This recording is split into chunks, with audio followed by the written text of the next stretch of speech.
नमस्कार महिला मंडळ. तर आपलं स्वागत आहे आपल्या फर्स्ट फॅब्रिक पेंटिंगच्या व्हिडिओमध्ये. तर आज आपण पाहणार आहोत फॅब्रिक पेंटिंगसाठी लागणारं साहित्य. आपली ही फॅब्रिक पेंटिंगची एक सिरीज नवीन तयार होणार आहे. तुम्ही आपल्या चॅनलवरती राहा. त्यामध्ये आपल्याला सर्व प्रकारचे फॅब्रिकवरती पेंटिंग कसं करायचं आहे हे पाहायला भेटणार आहे. त्याचबरोबर त्यामध्ये येणारे नवीन नवीन डिझाईन्स, नवीन नवीन प्रकार सर्व आपल्याला याच्यावरती पाहायला भेटणार आहे. तर सर्वात प्रथम आपल्याला लागणार आहे अशा काही रिंग्स ज्या आपल्याला मार्केटमध्ये उपलब्ध असतात.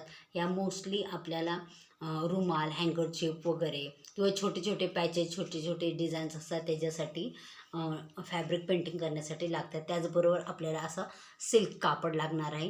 याच्यावरती जे कलर वापरले जातात ते वेगळे असतात, ते पण आपण या व्हिडिओमध्ये पाहणार आहोत किंवा नेक्स्ट व्हिडिओमध्ये, येणाऱ्या व्हिडिओमध्ये. हे आपल्याला एक कॉटनचा कपडा लागणार आहे. ज्यावेळेस आपण ब्रश इस्तेमाल केल्याच्या नंतर ह्या ब्रशला आपल्याला कोरडं करण्यासाठी असा कॉटनचा कापड आपल्याला लागणार आहे. त्याचबरोबर आपल्याला अशा प्रकारे हे ॲक्रेलिकचे कलर्स लागणार आहेत. हे फेविग्रिल ह्या कंपनीचे आहेत, मी वापरले त्यामुळे तुम्हाला हे थोडेसे घाण दिसत आहेत. त्याचबरोबर हा एक येल्लो कलर आहे. अशा प्रकारे तुम्हाला कॅमलचे पण भेटणार आहेत. येणाऱ्या व्हिडिओजमध्ये आपण ते पण पाहणार आहोत.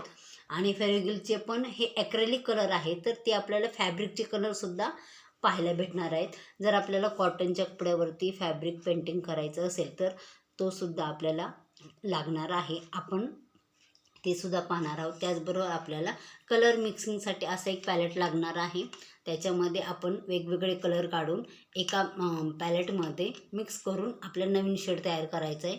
त्यानंतर आपल्याला लागणार आहेत असे काही ब्रशेस. तर याच्यामध्ये आपल्याला तुम्ही कोणत्याही कंपनीचं ब्रशेस घेऊ शकता, पण त्याचबरोबर आपल्याला याच्यावरती नंबर्स दिलेले आहेत.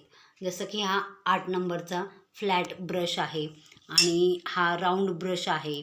त्याचबरोबर असे हे वेगवेगळे ब्रशेस आहेत. जशी तुमचं पेंटिंग असेल, जसं तुमचं डिझाईन असेल त्याच्यानुसार आपल्याला हे ब्रशेस लागणार आहेत. सगळ्यात जास्त वापरण्यात येणारे हे राऊंड ब्रशेस आहेत. हे जास्त वापरले जातात आणि आपल्या डिझाईन तयार करण्यासाठी. आणि दुसरे मोस्टली म्हणजे हे असे जे आहेत 0 नंबरचे ब्रशेस, हे सुद्धा आपले जास्त वापरले जातात.